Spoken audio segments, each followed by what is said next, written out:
पंचगंगा सहकारी साखर कारखान्याचे संचालक बाबा उर्फ प्रतापराव शामराव पाटील आणि यादव गटाचे प्रमुख पृथ्वीराज यादव हे एकत्र आल्याने शिरोळ शहरात राजकीय चर्चांना उधाण आले।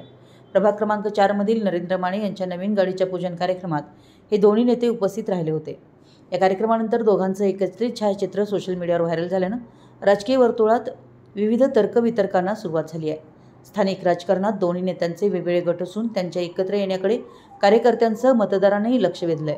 नगर परिषदेच्या आगामी निवडणुकीत पार्श्वभूमीवर या भेटीला विशेष महत्त्व प्राप्त झाले। या पार्श्वभूमीवर अनेकांनी नवीन समीकरणांची सुरुवात तर नाही ना असा प्रश्न उपस्थित केलाय। मात्र कार्यक्रमातील उपस्थितांनी सांगितले की या पूजन कार्यक्रमात कोणतीही राजकीय चर्चा झाली नाही। नरेंद्र माने यांनी वैयक्तिक निमंत्रणावर दोन्ही मान्यवर उपस्थित राहिले होते, तरी देखील शहरातील राजकीय वातावरण मात्र रंगतदार झालं असून सोशल मीडियावर या फोटोला चांगलाच प्रतिसाद मिळतोय।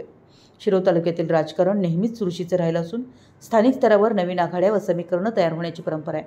त्यामुळे बाबा पाटील आणि पृथ्वीराज यादव यांच्या एकत्र येण्यामुळे आगामी स्थानिक स्वराज्य संस्थांच्या निवडणुकांपूर्वी नवे संकेत मिळत असल्याचं राजकीय जाणकारांचं मत आहे। पुढील काही दिवसात या भेटीचे पडसाद स्थानिक राजकारणात उमटतील का याकडे सर्वांचं लक्ष लागलंय। मराठी एस न्यूजसाठी शिरोळहून दिलीप कोळी दिवाण।